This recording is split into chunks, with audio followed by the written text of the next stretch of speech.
This is the Bates Bobcast, our weekly podcast about the week that was in Bates athletics. My name is Aaron Morris, and this week we're celebrating 150 years of Bates football and previewing the 2025 season for the Bobcats. Plus, women's golf and tennis are also getting their fall seasons underway. And hear from our Bobcats of the week. That's coming up on the Bates Bobcast.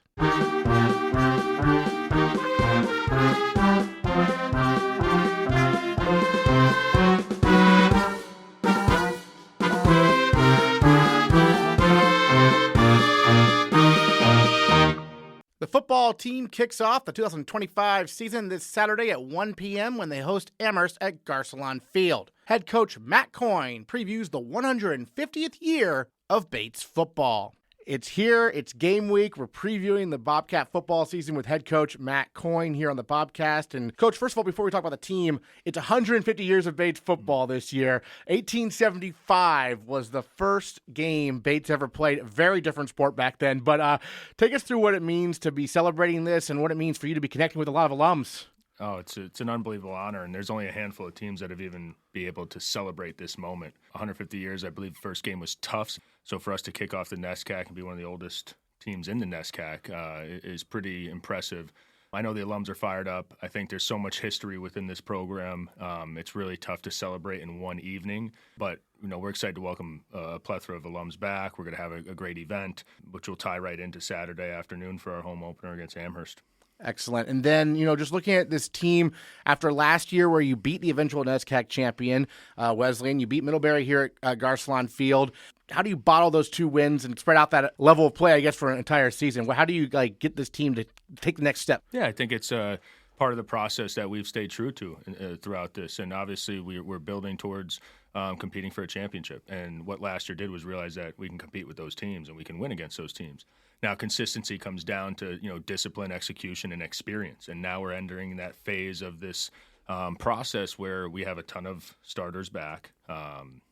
Freshmen aren't going to have to impact our level of play on the field right away. They can be developed properly and into roles that they're capable of. And we have a lot of game experience. So I think that's the biggest piece, is to put it all together week in and week out. It takes experience, discipline, and focus on who you are, what your identity is offensively, defensively, and special teams-wise, and really embodying that. And right now we have a really good hold on that and good leadership in that direction. You have three captains, Sergio Beltran, who's a senior, and then you have a couple juniors in Ryan Linsky and Ryan Rozick, a running back and a linebacker, respectively. Take us through what makes these three such, strong leaders for the program. They've been through it from the beginning, and I think they're guys that have obviously showed their play, all conference players, and they've been through it through the tough times and through the happy times. I think when you build through that, they've seen this culture. They've been the conductor of the train, of changing the culture here, the expectations here, which we finally can talk about. And they're guys that they do it all right. They're in the classroom, in the campus, in the community, obviously on the field. They've taken it to another level and built off what our previous leadership has set in stone and really progressed our program. Yeah, Linsky last year over 1,000 yards rushing. We only played 9 games in the NESCAC, so 1,000 yards in 9 games is a lot. What more can you say about it? Was such a breakout year for him? I know his first year he had a good season. He had a few injuries he was battling. Last year was healthy and really showed what he could do, right? Yeah. I think Ryan's, a special player. Our team knows it. We got to get 4 going. I think every team in the NESCAC knows it, and we're not afraid to talk about it. That's who we are. But Ryan really took the next step this offseason, had a really great internship and did some training. And for us, we've seen that. I think what people don't realize is last year he was 8 months off of a full knee repair. So it was pretty impressive for him to be back that fast. And just now he has a different twitch to him this year. In the triple option offense at the quarterback position, what are you kind of looking for? What makes a good quarterback for the triple option specifically? What do you emphasize to the guys in camp?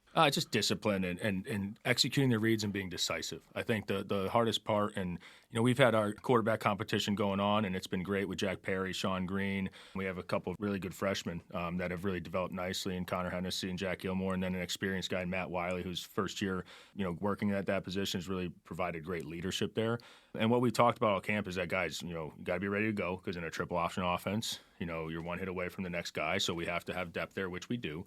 and just making decisive decisions in the run game.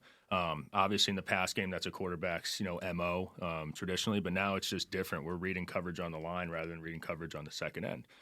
So be decisive, make the right decisions, and continue just to move the offense and never get bored. That's what we talk about. I mean, 4 yards to us is a 12-yard comeback completion on the sideline. So never get bored, understand your identity, and that's how you'll be successful. Well, and also, I mean, never get bored is probably a mantra for the wide receivers also, right? Because you don't pass as much as maybe the wide receivers maybe necessarily would want. They always want the ball, right? But take us to what you emphasize to your wide receiver group about what they need to do within this offense. Well, you talk about it. You look at it firsthand. You look at who, arguably to me, the best blocking wide receiver in the conference last year was Sergio Beltran, and that's a guy who does everything.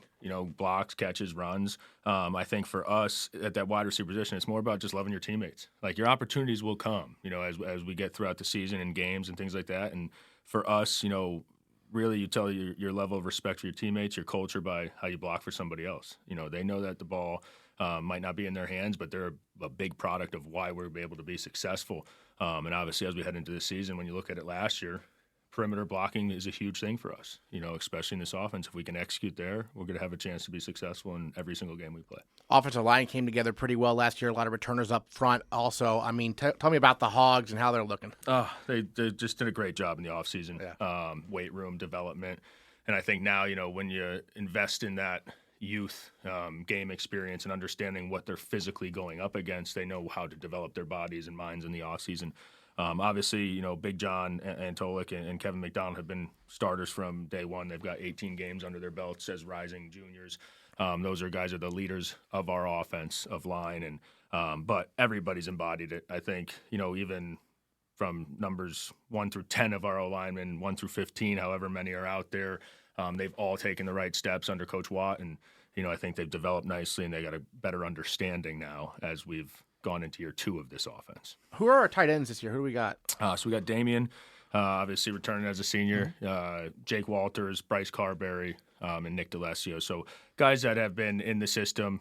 Jake is going to work, in multiple roles, but he's really invested in his body and really taking the next step there. And so we feel good about our tight end group. They work really hard, and again, as you say with the receivers, they're an extension of the O-line as well. And they've done a really good job for us.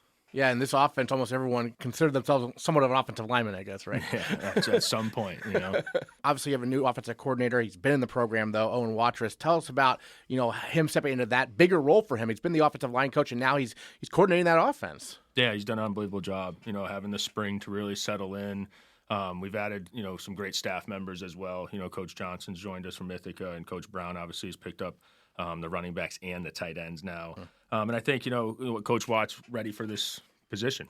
This is his time, and, he's shown that throughout the preseason and heading into the season, the spring ball. We just have a great relationship. Again, it's not always yes, yes, yes. It's just more, there's loyalty and trust that comes into it, and, he's one of those people. And he's worked really hard, and, this is his time, and he's going to do a great job with it. All right, flip it over to the defense now. Let's start up front, defensive line. Who are some of the standouts? Yeah, so for us, obviously Jackson Collins returning, Shane Broughton returning, Josh, big Josh, 40 there. He's, taking another year of development, and he's looking at him walk around. He looks great. All the guys look great. They've done a great job up front.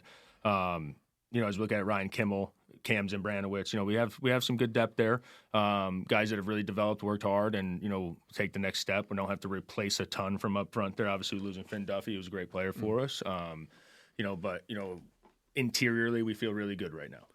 Linebackers, Rozik's one of your captains, obviously. His production speaks for itself. I still remember the hit against Wesleyan to clinch that victory, but linebacking unit looking pretty good, too. I know you're really high on Kronk, who's a sophomore now, right? Yeah, Carmel's had a great preseason. Same with Elias Scott. We have some really good, rising sophomores right now that have taken that next step. Again, a full year in the weight room, a full year understanding what we're trying to do. Obviously, Ryan's the heart and soul in the middle there, and his play speaks for itself. He's an unbelievable leader, and we know he can run and tackle. So he's going to be, the guy in the middle there that's holding it together. But, again, another year with this defense that has come back together. If you look at our back seven, we lost one person, and up front, one person as well. So it's like from the starting lineup. So a lot of experience, and we took a great step of growth. I love the secondary because you've got two twins at safety, Yeah. right? Major and Michael Spencer. That's got to be exciting. Yeah, so both of them are here. Yeah, they're doing a great job. Obviously, impact players for us. But the whole secondary, I think we've taken a good step there. Sammy Marquez, Presley Green. We got a bunch of guys that are working really hard in there that have really worked at the corner positions. But yeah, having some twins back there, it's a pretty cool thing, and I'm just happy for them and their family that they get to play together and understand that sort of connection is pretty special for them and the family. And Major Spencer is a transfer from a D1 program, East Texas A&M. That's kind of an interesting thing because we don't get tons of transfers here. So tell us, how does that kind of come together? How do you get a transfer up to Bates? His brother had a big role in it. He understands, the relationship that myself and Mike have, and now he's come up here, and obviously their relationship was a big factor in that. And, we're just happy to have him, add him to the addition, another one of the family. It's been a good thing for us. Special teams-wise, you got Marcos Ruiz as your place kicker. He's had a good career so far. He hasn't had a ton of opportunities, but he's converted them when he gets them, huh? Mm-hmm. Marcos is, I trust him with everything. Yeah. Obviously big kick in last year's game down at Wesleyan. Yes. It's a huge moment for him that should, just give him the ultimate confidence. He's reliable, very good kicker for us. We're very lucky to have him. And then in general, the special teams unit, how do you work on that? You spend a lot of time on it in practice, right? What's kind of a point of emphasis to try to maybe have better results there, I guess? Yeah, I think it's just, execution. I think we just gotta catch it, kick it. You know what I'm saying? So for us, it's just field position so critical in games. And we work it, and just understanding that whether you're the punter, the snapper, the right wing, whatever it is, trusting the other 10 guys are going to do their job and do yours. So it just comes down to that and execution because we've been pretty solid on that unit from a protection standpoint, and we're going to get there with the results on the kicking. Parker's done a great job this offseason. Worked really hard at it. We have full confidence, and it's a critical part of the game. We know that. We talk about it with our team all the time, especially the style we play, like in understanding who we are. Field position and punting has to be a weapon, because it's going to play into how we win games. Last year, you also opened against Amherst. It was at Amherst. Defensive battle. Obviously, you guys were still getting used to the option offense. Then, do you feel maybe a little bit more ready this year, I guess, if you will? Yeah, no doubt. Just having a full offseason, a spring ball with it, and guys just being able to understand it. I think what was tough, last year was we had no spring ball with it, and we did it in preseason, which is a very crunch time. And they're a good team, so it's really tough to marry those two things together. So I think for us, we have just more confidence in it. We understand what that environment's going to be. We understand the opponent we're playing, and we understand it's going to be a dogfight. Great. Any other thoughts you want to share on the upcoming football season? Anything you want to mention we haven't got to talk about yet? Really excited for the 150th. I just want to thank all the alums for all their support and changing this. There is a big of this part of the change in the culture, our administration, everybody that's helped with this event. It's a lot bigger than you can expect, and so there's a lot of hands that play in it. So just really excited to celebrate that and then, go out and compete really hard on Saturday. And a brand new video board also. 100%. Yeah. I just want to mention that. If you come to Garcelon Field this year, you'll see a brand new video board. We got some cool things planned for that. Matt Coyne, head coach of the Bobcats, thanks so much. Thank you. The number 8 nationally ranked Bates field hockey team is 3-0 after defeating Southern Maine, Trinity, and Lynchburg last week. Junior defender Amy LaBelle scored the eventual game-winning goal against the Bantams, the first goal of her collegiate career. She also tallied an assist against USM and made a defensive save against Lynchburg. And Amy LaBelle is our female Bobcat of the week. Well, Amy, first of all, you're a junior now, but tell us when you're looking at colleges, what made Bates the place for you? Visiting Bates, I could really just tell the community was a great place to be. My parents went here as well as my brother, so I was very familiar with the campus and just knew that they all had great experiences here and just knew it was the place for me. Did any of your relatives play any sports here? My dad played lacrosse. Oh, nice. And I have a couple of cousins that went here as well, also playing lacrosse, but I'm the first one to play field hockey. So tell us about how you got into field hockey as a sport growing up. I started playing in middle school because my older sister played, and I thought it was so cool and loved watching her play. So I was like, I want to do that too. Were you always a defender? Yes, pretty much. I played the defensive mid line for my club team and for high school. Played midfield here at the beginning and then moved back to my home base there on the defensive line. Well, speaking of the defense, it's a very strong defensive unit, very experienced group. What's this group like? We're tight on and off the field, which obviously really helps. And we're just going to be there to back each other up no matter what. We are very strong together, and we know how each other play, so we're comfortable with each other, and that always helps us. What are your thoughts 3 games in? How's it going so far? It's going really well. Obviously, there's always room to grow and always things that we need to work on, but we've started out really solid, and it's just only up from now. Well, this past weekend, you obviously had the big NESCAC win at Trinity. The very next day, though, you have to turn around and play a ranked opponent. So what was that turnaround like, and how did you get the 2 wins there? It was definitely a tough turnaround. We were really tired, but just got to stay hydrated, fuel up, and just got to go out and grind. Got to get it done. Obviously, the turf at Bates gives us a big advantage. A lot of teams that come in aren't familiar with true AstroTurf. Was that an adjustment for you, or did you play it in high school? No, I actually played on a grass field in high school. Oh, okay. Yeah, a lot of high schools are grass. Yeah. So definitely an adjustment, but the game's just so much more fun on the water-based Astro because it's just a lot faster. Yeah, absolutely. And then you're delivering the inserts on penalty corners this year. So take us through when Coach told you that, and how did you prepare? I have the drag down for the insert, but I just have to get it to where it's supposed to go as fast as I can. And as accurately as I can, and then just get to that post and stay low. Tell me a little bit about this group after what happened last year with such a great season, right? Elite 8, but obviously I think everyone's hungry for more, right? Yeah, absolutely. Obviously we didn't reach the top last year, so there is more room to grow, and everybody's still hungry. But we did some work with the rowing team and the rowing coach a little bit at the beginning of the season, and they had this great analogy about Mount Katahdin. It's like every year you climb the mountain again with a new group of people, and it's really important to use the people that you currently have. Obviously keep your past successes in mind, but don't use that as an expectation. So start the season off new with your new crew and climb the mountain all over again together. Well, not only in terms of that mentality, but you also got into the actual boats. Yes. If I saw correctly on Instagram. Yes. How was that rowing? All I have to say is that I have a lot of respect for the rowers. It is quite hard.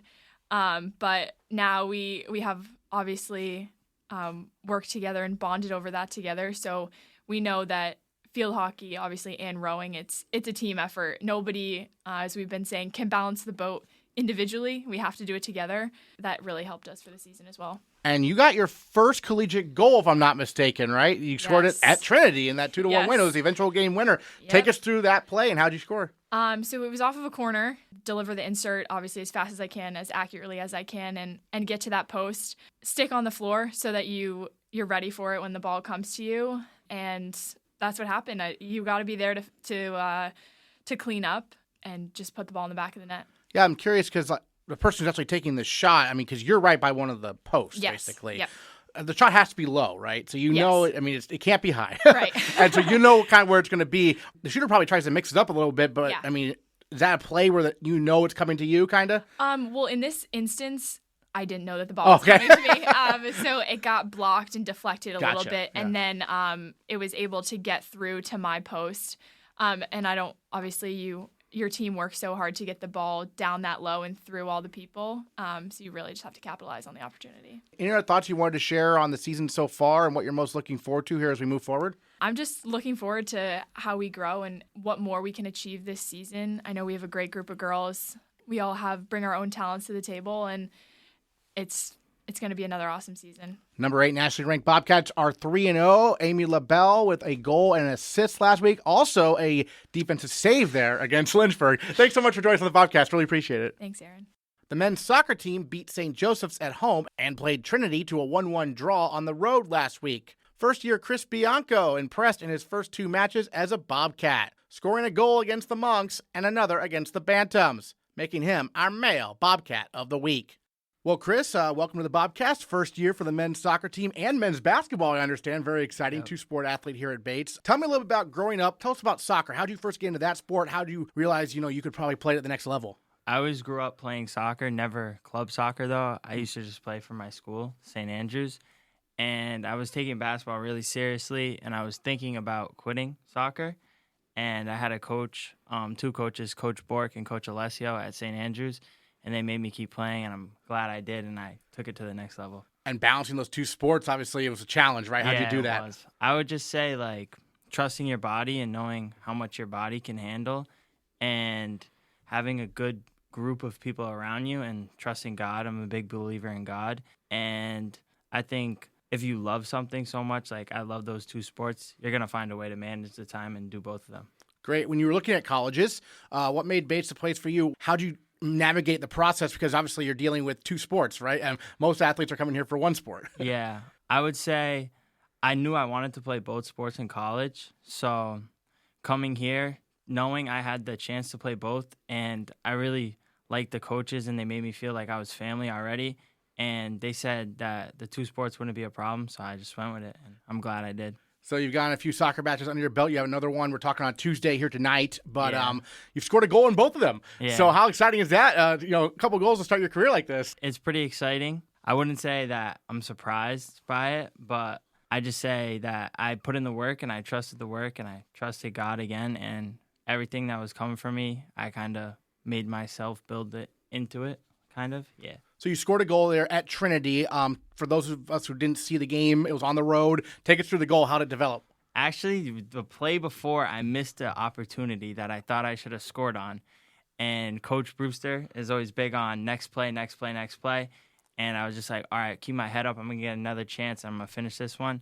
And that's what I did. And I had my teammates' backs and scored for them. Great. What's your first impression of college soccer? How does it compare to where you're coming from? I would say it's a lot more fast, a lot more physical. It's kind of like you have to be ready for the moment. Because, like, in high school, I feel like I had a lot of chances to score. And now, as you can see on my stats, I usually get, like, one shot a game. And you have to finish that chance in order to stay on the field and to keep your team in games or to make your team win a game. Yeah, both your shots that went on goal went in. So far, you're coming off the bench. What's that like to provide a spark like that for the team? I would say that Coach gave me the opportunity that he said that you're going to play. And he said you got to work for your spot. And he told me today that I'm starting tonight. Oh, congratulations. Yeah, thank you. So I wouldn't say, like, coming off the bench, I would think as a negative thing. I'm just saying when I come off the bench, I'm going to prove myself in the game so Coach doesn't have a chance to take me out. Excellent. And then what's this team like? Obviously, pretty big roster, pretty big group. What's the group like? I would say since I've been here 2 weeks, this team's already a family. And, like, we all care about each other. We all love each other, and we all have each other's backs. And we're all trying to get to the same goal, which is win a championship. And it's a very selfless team where everybody's just trying to win a soccer game. It's not individual. Like, if I score, I'm scoring for the team. If someone else scores, they're scoring for the team. It's not for themselves, I would say. We did an Instagram live interview with you after the St. Joseph's game. What was the inside joke at the end? Can you tell us that? Yeah. So my first, like, couple practices, I was on the sideline, and I was standing next to a couple people, and we were scrimmaging. And before I was going into the scrimmage, I was like, it's CB time. I'm going to score in the scrimmage.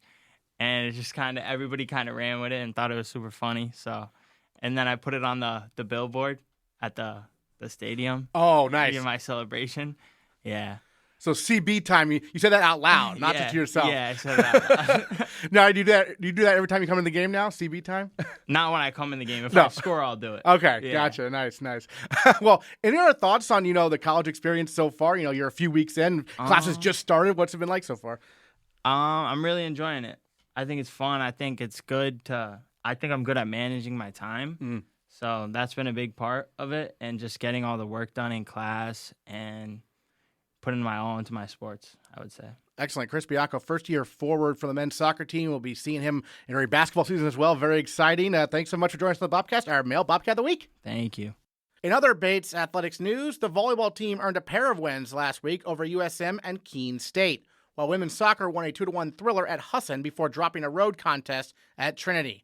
Meanwhile, 2 more sports begin their fall seasons this week, with women's tennis headed to the Vassar Invitational and women's golf competing at Husson. Here's women's tennis head coach Deepak Sharma to give us a look at his team.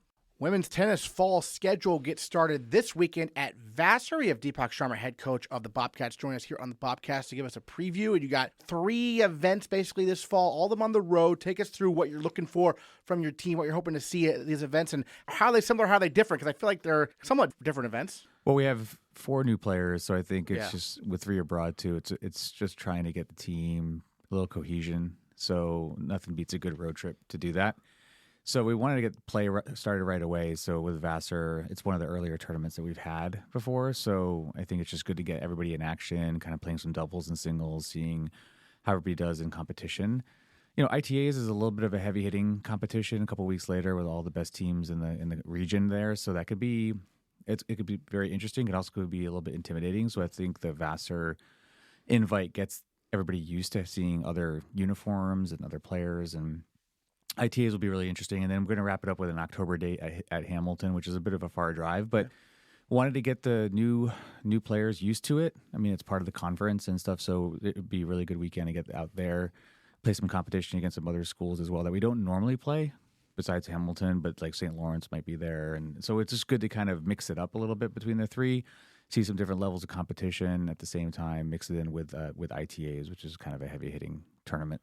You're working with a couple seniors this year. You've got Grace LaFountain and Bella Saul, who I know were abroad last fall. You got to coach them in the spring a little bit, but you're still kind of learning about them a little bit, learning about some of the team because it's your second year. But, yeah, you do have students going abroad sometimes. And I'll take it one step further. I mean, Bella's the only one who really was, in the starting lineup last year consistently and stuff. So, but Grace has been amazing, and so has Bella in terms of, working with the team and putting themselves out there and making sure that everybody's, we keep the culture alive from last year's team. And so Bella and Grace have been amazing to work with.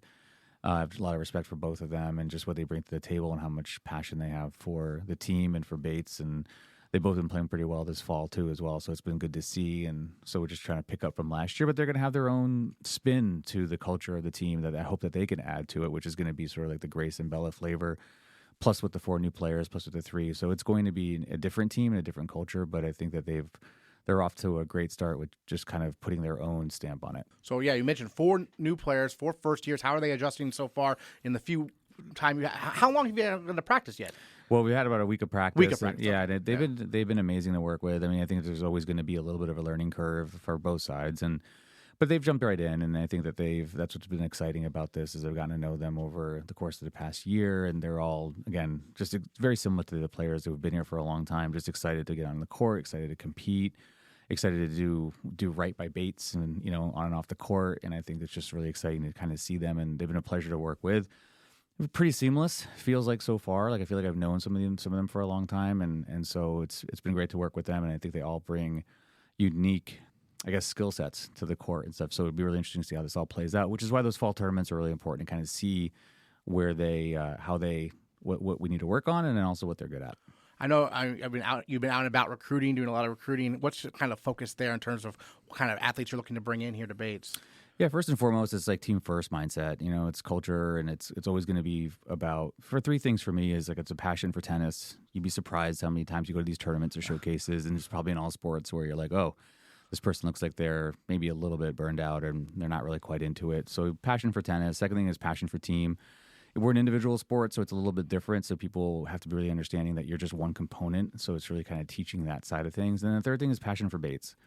So we are a destination school and not really a backup school for anybody. So we're a destination school. So for those who want to play in the NESCAC, want to play at a high level, we're looking for people who want to do that and receive the rigor both academically and tennis-wise. So that's kind of what we're looking at, and we're getting some really, really strong interest. And so whether it's globally, abroad, or it's domestically as well. So it's exciting. We have a lot of visits coming up, which the players are doing their best to kind of keep up with that, plus their schoolwork, plus the tennis. So with a lot of visits coming up, we'll hope to just continue to elevate and grow the program. Well, last year, in your first year, you had a signature win over, at the time, number 16 nationally ranked Williams there at Merrill Gym. That type of victory, does it kind of show you what the potential is? I mean, it stands out last year because I think it was probably the best win. The team had 3 NESCAC wins, but Williams is always a tough opponent. First time I think the team had ever beaten Williams. And so what did that win do, you think, for the program or for these athletes? I think it's a belief. I think it's the belief that we could compete with anybody in the NESCAC. And, we were unranked. It's just so there's 340 schools that play Division III tennis. Wow. 340? 340 play Division III tennis. Okay. So, with that win, we catapulted to number 37 in the country. So we just play in a tough conference. So, but it shows that it's a sign of things to come. It's a sign of the commitment that I think the players have, that they want to elevate the program. And so they were able to do that last year. And Williams is a blue blood of Division III. They're national champions. They've done a great job.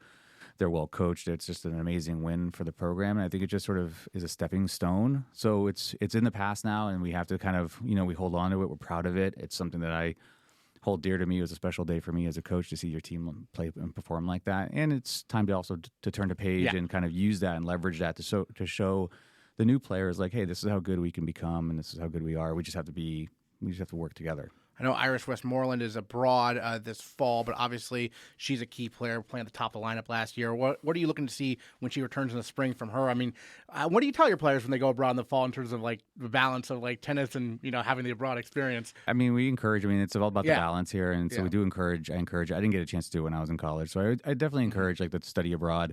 I got to give a lot of credit to the three players that went abroad. They've actually taken the initiative to stay in touch with me, and also to there's a WhatsApp group chat with the three of them, and there's pictures being sent, and I think they're all taking their tennis seriously even while abroad. So I want them to enjoy their experience.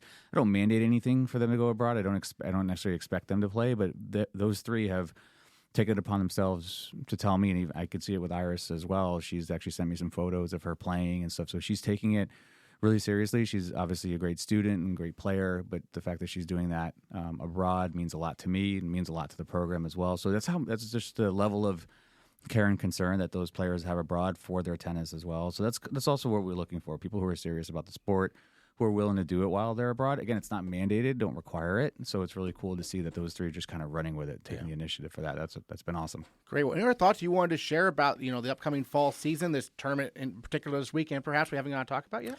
Yeah, I mean, I would just say, come on out and support your Bobcats. I mean, again, the match versus Williams is a taste of things to come. I mean, we have all the new players, and we have a great system that we're building out here. And I just look forward to kind of continue to work with them. And I think that it's, we're looking for all the support on campus as possible. There's only 10 of them, so we need the Bobcats to rally, and so.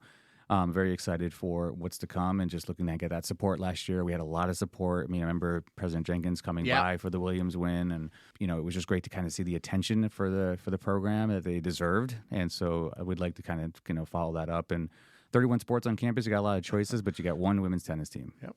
And if you're an alum who lives in Poughkeepsie, check them out this weekend. They'll be there. Yeah, so Vassar, I mean, I think a lot of parents, I think Bella's parents are coming. She's from Brooklyn, New York. So, I mean, it's Vassar. So it's in that Poughkeepsie, New York City area. So if you're in that area and you're an alumni, please come up and visit us. We'd love to kind of say hi and connect with you at the Vassar Invite, we'll be there on Saturday and Sunday. All right, Deepak Sharma, head coach of the women's tennis team. Thanks so much for joining us on the Bobcast. Appreciate it. Thanks, Aaron. We are happy to welcome new director of women's golf, Ian Gould, to Bates. Gould and the women's golf team have an exciting season ahead with a couple tournaments in Maine, including this Saturday's Husson Invitational. Gould tells us about his background and why he's so excited to be at Bates. I did not play golf in college, but I grew up in a golf family. My uncle was a golfer, my mom a golfer. Focused when I was young, had the hand-me-down sets, all mismatched clubs, but by the time I got into college, got more serious about it. After college, of course, kept wanting to compete, play in competitive events and rounds and stuff like that. So been a golfer for the last 30 years. 30 years of golfing, but how did you decide you wanted to coach golfers? Yeah, my son got into golf as well. Okay. So as he was playing, I wanted to coach more and more, got involved with his high school team, and here I am. And now coaching college golfers for the first time? It is, yeah. So what's the experience been like so far? It's been amazing. Bates is just such a great community. Will was so welcoming when I did my interview. All the women on the team are excellent, great attitudes. You could tell the commitment in the team. And the community here at Bates is just phenomenal. And I knew right when I interviewed that this is what I wanted to do. Yeah, what appealed to you about the position, like when you saw it was open, Yeah, the love of golf, of course, and loving to coach, loving to be around that atmosphere of competitive golf, just doing it as an everyday position. I constantly am and thinking about it and talking about it, so it's just a natural progression. Martindale Country Club is our home course to practice on it a lot. I assume you've played there many times? Yes, I have. Wonderful course, great people there, interesting layout, so it really is challenging. And I think it really bodes well for the courses that we play in that there's no easy shot out there. Everything's a challenge. You really got to think the course and play it strategically. So the first tournament, as we mentioned, is this weekend, the Husson Invitational. It's a one-day event up at Bangor Municipal Golf Course. What are you looking forward to seeing most from your team this Saturday here? I'm looking for a repeat, hopefully, of last that's year. That's right. Yeah, no, last year we started off the season with first a win. Place, would love to see that again. And all the women on the team are just looking for a competitive round, ready to kick the season off right. And I just can't wait to see what we can do in that environment. I'm curious because obviously these women have been playing a long time. You've been coaching a long time. You're new though to Bates. So when you're evaluating, them as golfers, how much is it like, okay, you might see something like, does that work for them, or you maybe wouldn't recommend that? How do you kind of balance that? Yeah, so I love to meet with each individual woman on the team to kind of get what their feedback is. What do they like from a coach? Do they like them hanging around, watching the round, or just leaving them alone and talking about the round after? Preparation to me is very important. So that's one thing that I'll focus on, is making sure that the team's prepared to play every course that we possibly can. Great. And your captains are Meha and Kendall. Tell us a little bit about them and what makes them such strong leaders. Two great women on the team, recommended by others on the team. So that was an easy add to the team. Exceptional leaders, have taken the bull by the horns and just put the team on their back to say, hey, we're getting together tonight. We're having a team dinner. All those things that you look in a captain and the leadership that they bring to the program. Terrific. And then we have some first years. How are they adjusting to college golf? You got two, looks like. Yeah. So we have two, Emma and Sophia, two great, another great addition to the program. Both learning the course as well. I think this is the first time they've ever seen Maine golf before and what Martindale has. So looking forward to what they can do on Saturday. And everybody's going to compete at that round up at Husson. So really looking forward to that. Bangor Municipal Golf Course. What can you tell us about that? It's a wide open track. Okay. Yeah. Really not a lot of danger. Yeah. Plays well to the way that we strike the ball. Short game seems to be one of our strengths on the team. So everybody has wonderful short game, can putt, can chip. Really plays to our advantage there. So obviously your background coaching high school golfers, what's been the similarity differences coming to the college level? The commitment here. Yeah. It's amazing. Everybody wants to compete. Everybody wants to do well.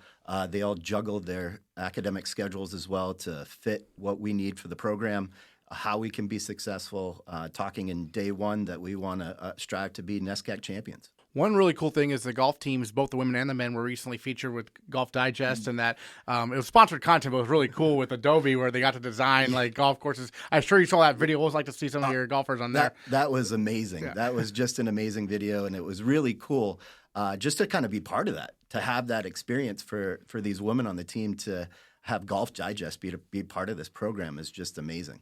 And then, some of the returnees, we mentioned the two captains, but also you have Victoria Adams, you got Maddie, you got also Isabel Meltzer and Sarah Wicks. Tell us about these four returners. Obviously, they all got to compete last year, some at NESCACs and others in other tournaments as well. They are all strong golfers. Yeah. I was really impressed. Our top five are going to be really strong.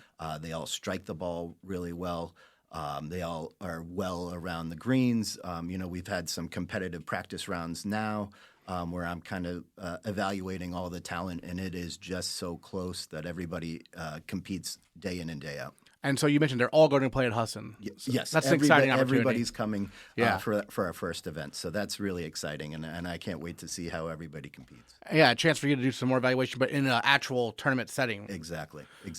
Excellent. Well, any other thoughts you want to mention about this team? What I'd look forward to this fall? Obviously, your first year. I think we can compete with all the best schools in the NESCAC, and hopefully, in the spring when the NESCAC championship is, that we're competing in that as well. We have a beautiful facility here, an indoor facility, so we'll be in the off season really tuning in our swings, getting ready for the spring.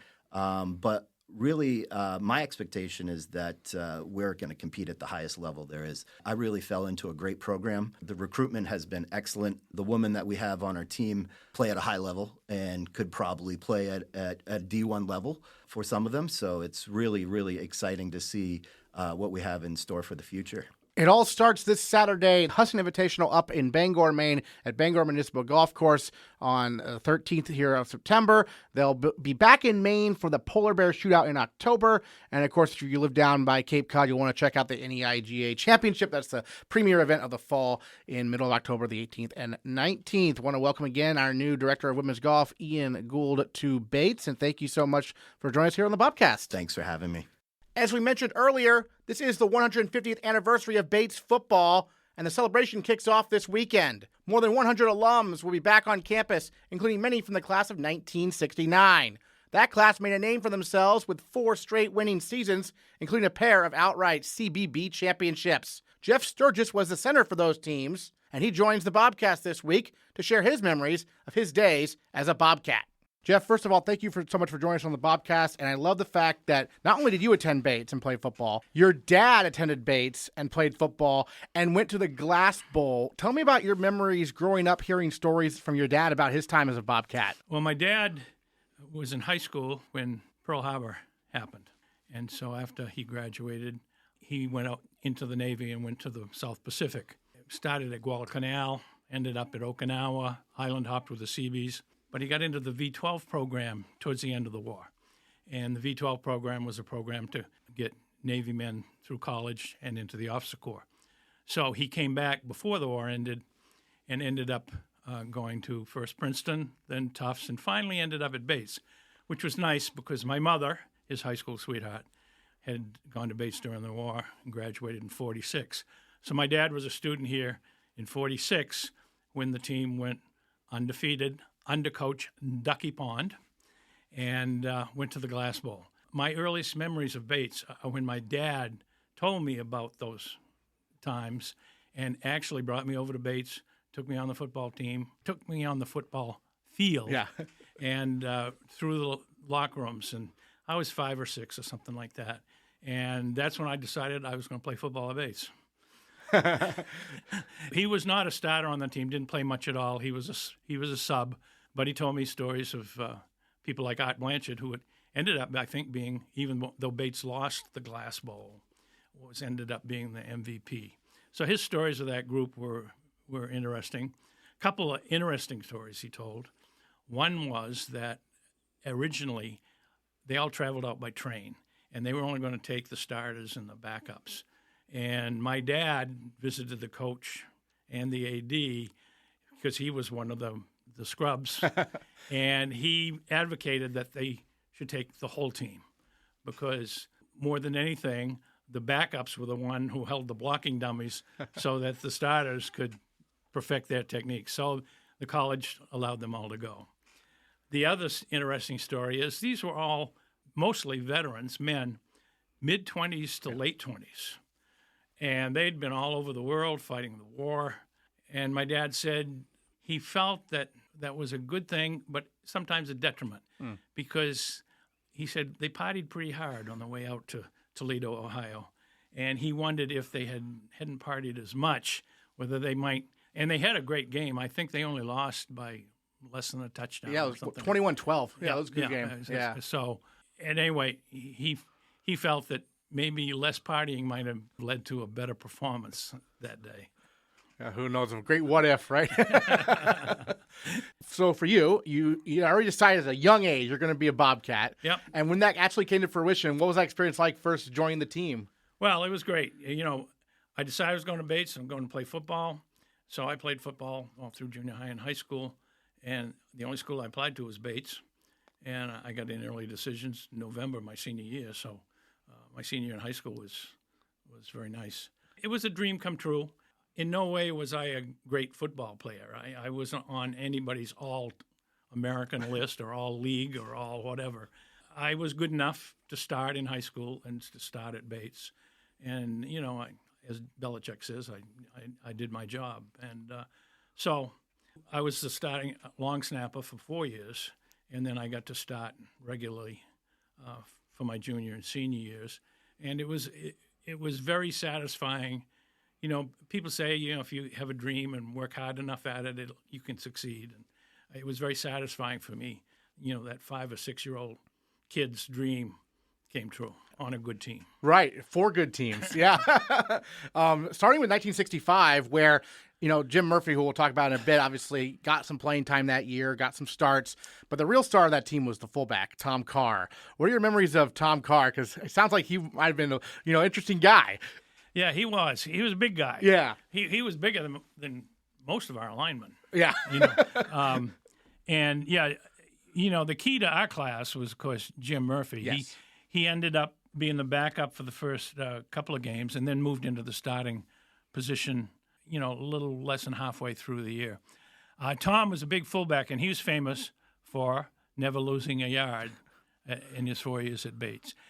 He wasn't elusive, but he just went up the line and pounded on people, including some of us who got in his way. He was also the punter. So my relationship with Tom was around the punting game, because he and I worked a lot practicing the punting game. And he was a good guy, and he was tough. When you got the ball, you always knew you were going to get 2 or 3 yards. Yeah. You weren't going to get a 50-yard dash down up the middle of the field. You were going to get 2 or 3 yards, 5 or 6, and so forth. He was just so consistent, and it was nice to know on 3rd or 4th and short that he's probably going to pick up the touchdown for you. And I do have one anecdote about that. Yeah. I think it was against Bowdoin my freshman year. Again, I'm the long snapper, and I happened to get down quickly. The ball ended up in the end zone, and the Bowdoin player tried to bring it out, and he fumbled. And I recovered the fumble. Like on the half-yard line. And my head was in the playing field. My body was in the end zone. Okay, yeah. So had I been the other way around, I might have been able to push it over the goal line. But as it was, we recovered it on the half-yard line, and Tom Carr scored the touchdown on the next play. So I own part of that touchdown. Nice. Well, Tom Lopez, your classmate, was telling me that all the freshmen were scared of Tom Carr. Senior, tough guy. Yeah, you worked him more directly, though. But as freshmen, we always tiptoed around the seniors a little bit. But I got to say this. Football at Bates, we hear a lot about hazing and all of that stuff. That wasn't the case here at Bates. Right. Football at Bates, the seniors treated us freshmen well. Yeah. And we always treated the freshmen well when we became seniors. So it was really a pretty cohesive group, and we were all supportive of each other. And I think that atmosphere was promulgated by Coach Hatch. And I think it was one of the things that that helped us, because nobody was ostracized or picked on, and I think we were very supportive up and down the line. Great. And then we mentioned, of course, Jim Murphy, who is being inducted into the Bates Athletics Hall of Fame this year, class of '69 as well, classmate of yours. I mean, we've talked about him before, but you were obviously the center. He was the quarterback. We kind of joked, and he mentioned this before, he wasn't the most mobile guy, but he could really throw it. Yeah. Really, Murph has got to be the centerpiece of our 4 years, because he was the quarterback all 4 years, and he could throw the ball with great accuracy. And he and Tommy Lopez were a great combination. But you're right. Murph wasn't the fleetest of foot. In fact, I think half the linemen probably beat him in the sprint. But and so that what that meant for us linemen is we had to keep a good pocket for him, because he knew he wasn't going to be able to scramble outside the pocket. And I can't even remember. I'm not sure we even had rollout or passes in our repertoire. There may have been one or two, but very rarely did Murph get outside the pocket. So it was incumbent on us linemen to make sure we kept the pocket clean for him. And Murphy wasn't afraid to audible, if you will, and tell the coach, hey, we should run this instead. Yeah. Coach Hatch, I'm really fortunate I had good coaches in my career. And Coach Hatch, as far as I know, would listen to the players. Yeah. Hey, Coach, this is working, this isn't. Hey, Coach, I can take my man this way, not this way, and so on and so forth. So, Murph was not a shrinking violet by any stretch of imagination. And Coach Hatch, Marine, I believe, in World War II. Yes. And what was he like as a coach? I never knew he was a Marine when I played for him. Mm-hmm. He wasn't what you'd caricature a Marine coach to be. Sure. I enjoyed playing for him. He was very good. He was very understanding, low key. He wasn't a screamer and a yeller. He had gone to BU, and he had played a fullback there, I think. He was innovative as a coach, too. We did some different things. We had spread formations. We did Mickey Mouse passes. We did the hook and ladder. So, we did some of that, what they call trickeration nowadays. And I enjoyed from him. And plus the coaches, Flynn was the line coach, Bob Flynn. Yeah. And Chick Leahy was the backfield coach. We did it with 3 coaches. Yeah. And Walt Savinsky, who people don't realize, I think was an All-American at Syracuse. Yeah. I think he still owns the the record for interceptions as a defensive back at That Syracuse. sounds right. Yes. Yeah. Of course, he's got his fame here, Right. crossing track and cross country. But preseason, Walt would come out and work with the football team. Yeah. But so we did it all with 3 coaches, and all the coaches were just, I thought, really good coaches. They taught us great techniques, and all of this emphasis over concussions and using your head. We were taught to slip our hat. We were not told to use our head and butt block. Right. And I think that was unusual back in those days, and in some ways is unusual these days. And so I thought they taught us great techniques and didn't ask us to do things that were illegal or detrimental to our health. Your class is interesting because 1965, your first year, that was the first year where there was no main state series. It went right to CBB. So you never got to play in the main state series, but you played CBB and had some success there, winning the outright title in 66 and 67. Do you remember what people talked about, like maybe the older guys? Were they mad they didn't get to play Maine anymore, or were they happy about that? No, it wasn't much of a big deal. Okay. I know at the time, because you knew going up against Maine you were going to lose. I have a personal reason to rue that. Is one of my good friends and mentors, someone I worked with in education, Dave Wing, was the quarterback at University of Maine. Right. So we missed by a year playing against each other. Yeah.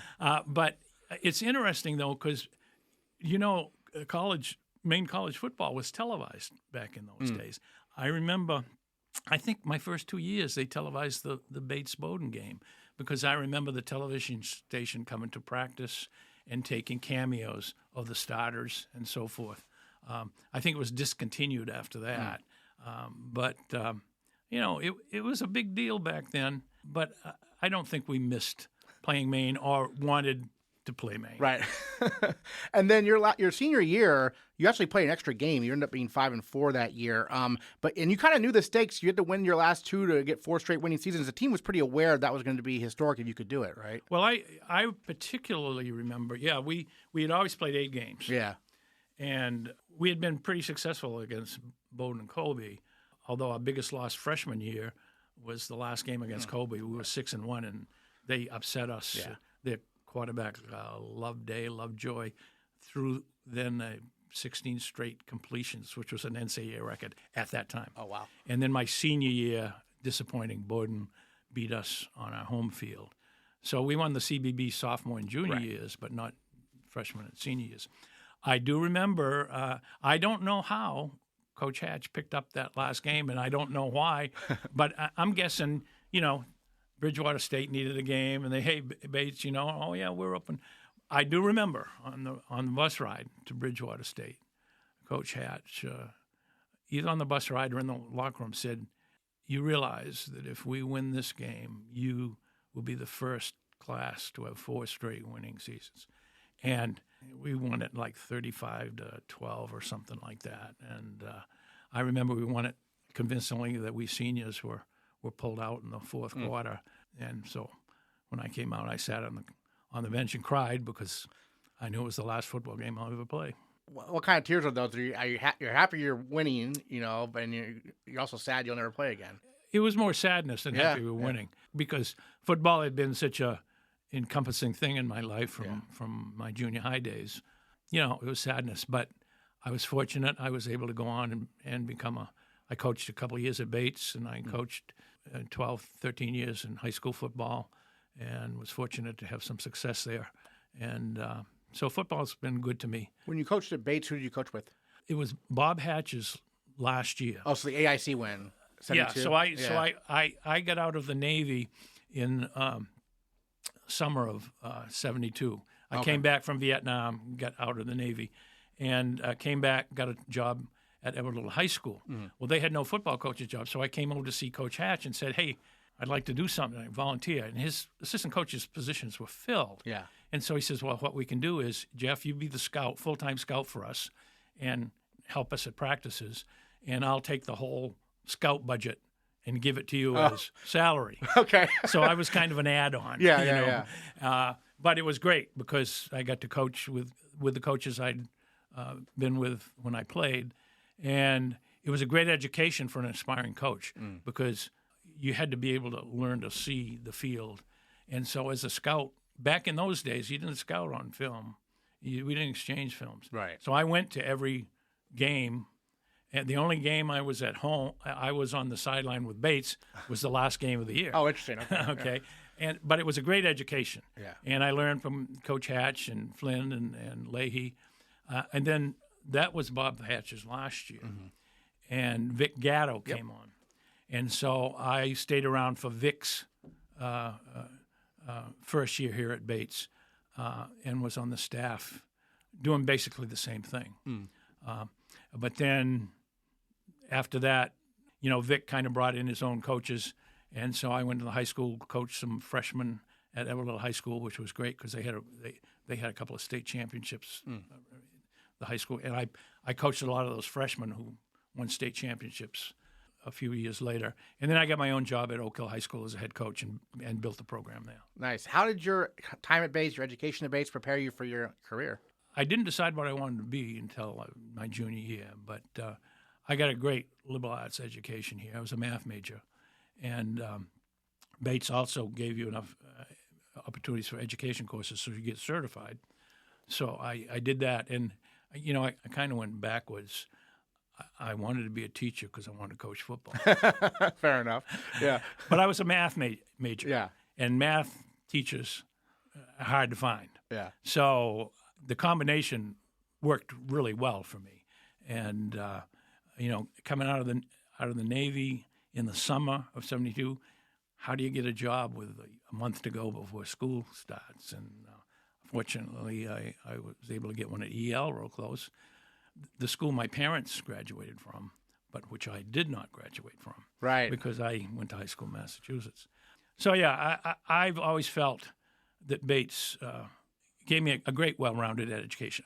I was a math major, but I'm the one that did most of the writing for the schools. I wrote some of the newsletters and stuff. I'm a pretty good writer, if I say so myself.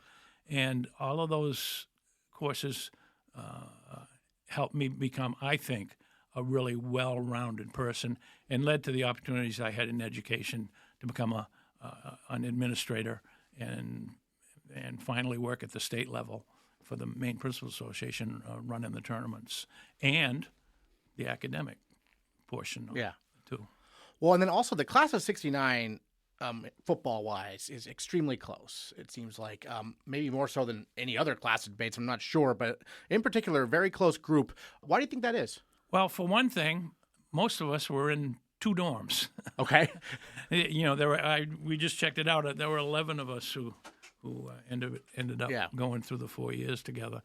And Smith North and Roger Bill, which is now known as Roger Williams, which now is an academic building. Right. But back in our day, before we got here, Roger Bill was the administrative building where the president was. It became a dorm our freshman year. So half the football team was in Smith North together, and the other half seemed to be in Roger Bill.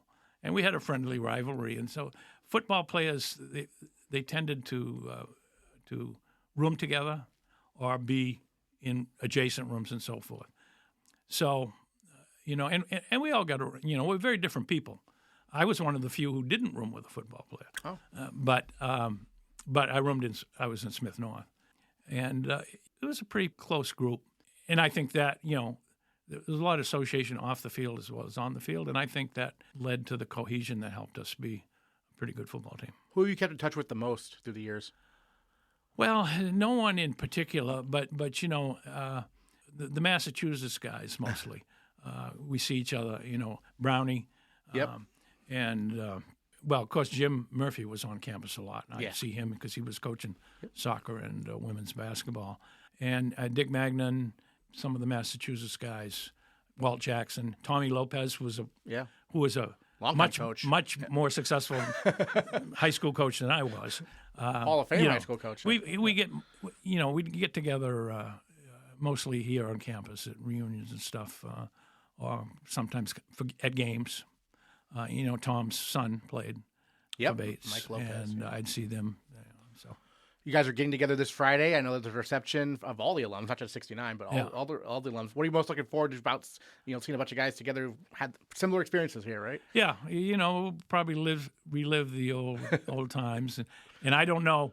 I don't know what you have prepared for us. I don't know whether they're going to I've prepared something. I don't know what kind of visual accoutrement to the, whether it's exhibits or something on the video screen or something. But I did provide you with a lot of game film. It was used. So hopefully you put that to good use. And and I think it was our 25th reunion. I sponsored a football thing in the den, and we had the games up on the wall as we socialized and so forth. So it's kind of fun to see how we played, and then you realize how much football has changed from the days we played.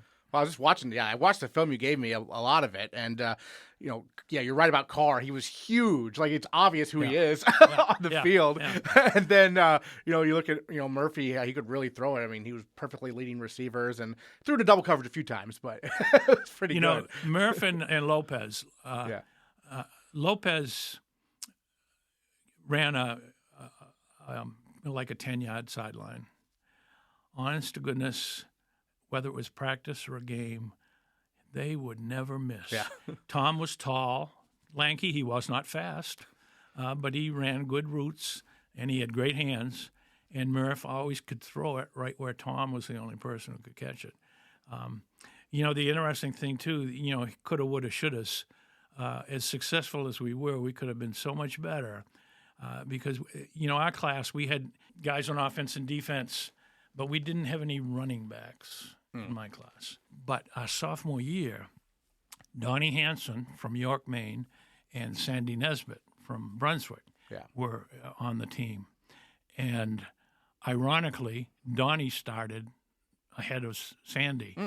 But we went to St. Lawrence University, and we were down 19-0 at the half. And we won 33-19, I believe was the score. And Sandy Nesbitt had 3 or 4 touchdowns, a couple of long runs, and 1 or 2 punt returns.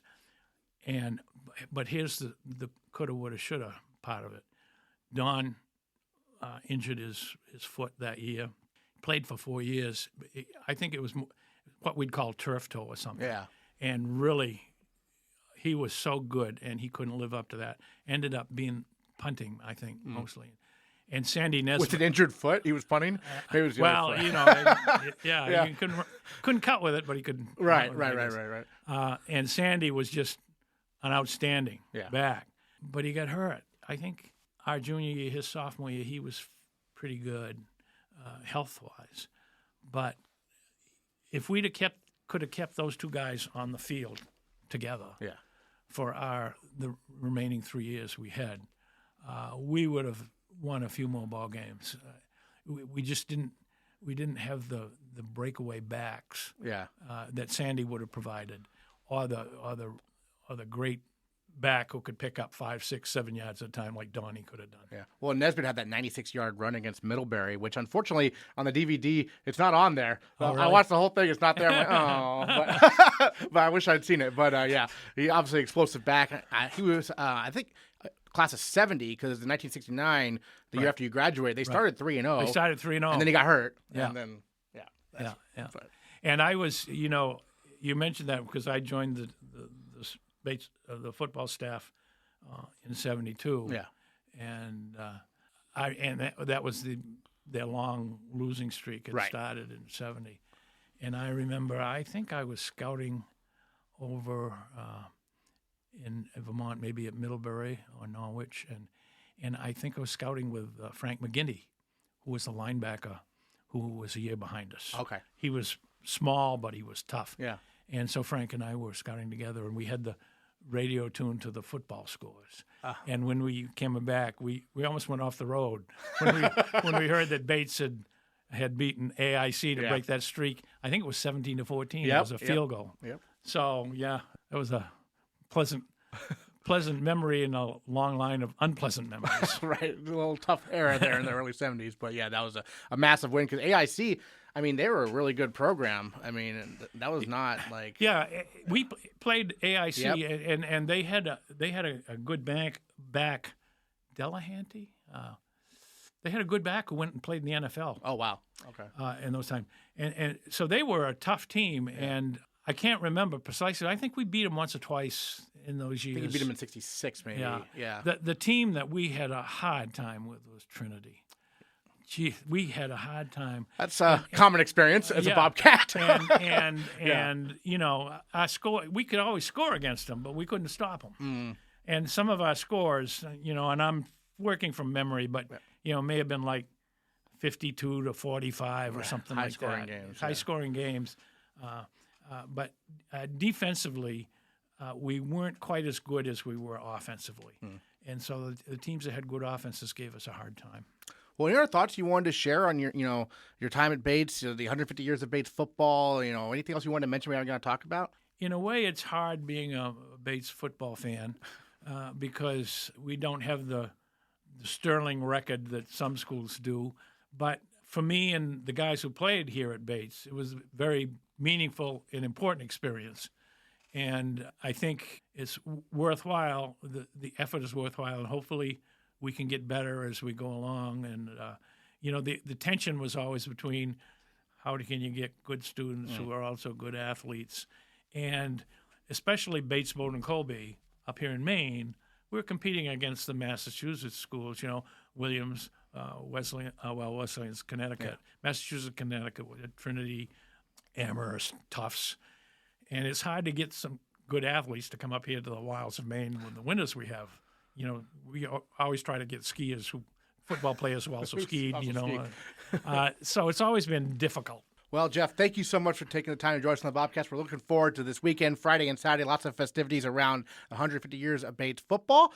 And I'm sure I'll talk to you again soon. Thanks so much. Well, thanks. Next time on the Bates Bobcast, we'll recap the season opener for the football team and wrap up our fall sports previews with men's tennis and golf, both of whom start next week.